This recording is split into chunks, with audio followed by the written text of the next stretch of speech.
G'day, Mike Rhodes here from PPCSavvy.com with a little training today about a topic that doesn't get a lot of love. This thing called remarketing lists for search ads, or in Google terms, RLSA. They love their acronyms. What is it? It's a way to combine the power of remarketing with your search ads. So ads that are showing on google.com, the homepage of Google, wherever you are. So not display ads, but search ads, but using the power of remarketing, the power of those people that have already been to your websites and combining those two together. Why would you want to do that? Well, because we want to squeeze the most profit out of our AdWords account. Those visitors that are returning, that have already been to your site but are coming back and doing further searches, they're generally going to be the people that are most likely to convert. So you may want to spend more money on those people and increase your profits as a result. So it's a way of segmenting the people that you show your search ads to. And I'm going to give you 4 different use cases that then you can go away, implement in your account and improve your results. The first of those is the easy one. Start with your existing keywords. So let's walk through an example. So this person here, we've chosen a keyword, buy XYZ online. And we've said to Google, if someone is searching for that, I'm happy to pay $1 to show my ad to that person on Google to get them to my website. When they come to my website, I add them to my remarketing list. And now, if they're back on Google and searching again for these keywords that we've already got in our account, we're saying these people are more valuable to us. And so we want to bid more, we want to spend more money to attract those visitors, to encourage Google to show our ads higher on the page, to show our ads more often, because these returning visitors are likely to be more valuable to us. Now, the $1 and $2, they're just placeholder values just to illustrate the point. You could bid this less the second time if you really wanted to, but they're probably more valuable to you. You probably want to spend a little bit more if they're still searching after they've been to your website. Next use case, what we call top of funnel keywords. So these are typically the keywords that people search for very early on in their journey. So here we've got an example, just XYZ. So instead of buy XYZ online, let's say it's buy camera online, they're just searching for camera.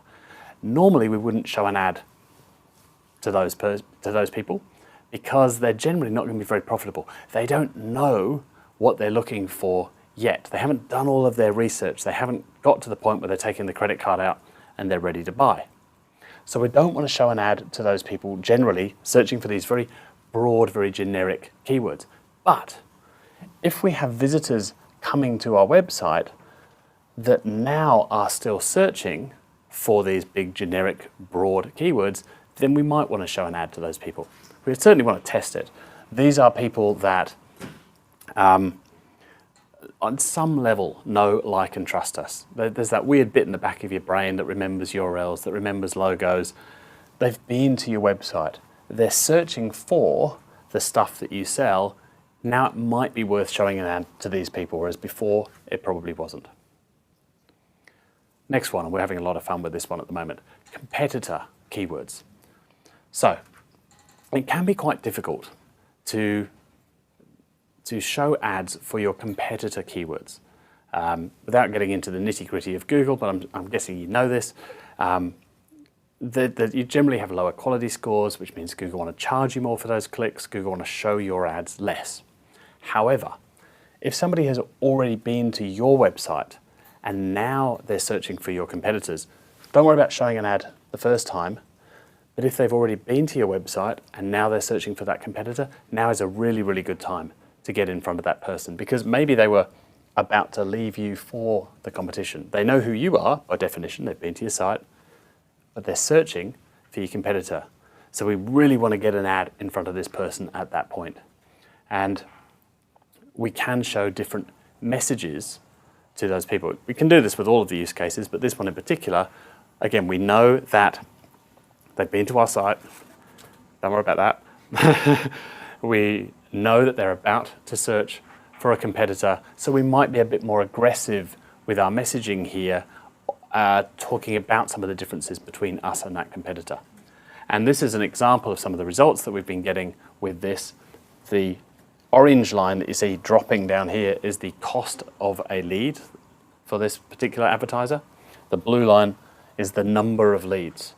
So the number of leads has gone up about 20 times in the space of, this looks about 4 months. The cost of the lead has dropped dramatically with this one strategy. So if you have a competitor keyword campaign already running, please add remarketing lists RLSA to that campaign. If you don't, now's a really good time to implement that and to create a competitor keyword campaign. Last one, brand keywords. Now there's a lot of argument about whether or not you should bid on your own brand keywords.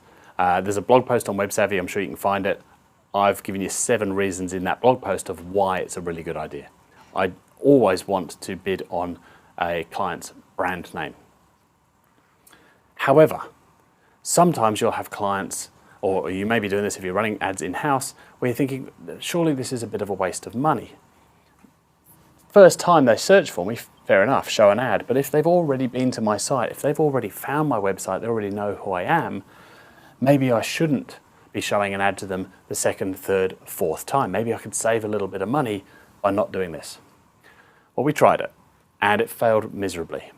My advice would be not to try and shave that little bit of money off the end, try and save a little bit, because the results plummeted. That may differ in your market. It may be worth a test. You might want to bid a little bit less rather than completely stop showing that ad altogether. But generally, we actually want to bid more. So that exactly the same as before. If they're coming back after being to our website and they're searching for us again, we've generally found that bidding more for that is actually better than trying to bid less or turn the ads off entirely. So a recent example, not sure how well this will come up on the camera. Here we're bidding 25% more for those returning visitors, and we found that the cost per lead dropped quite dramatically, by about 25% in this case.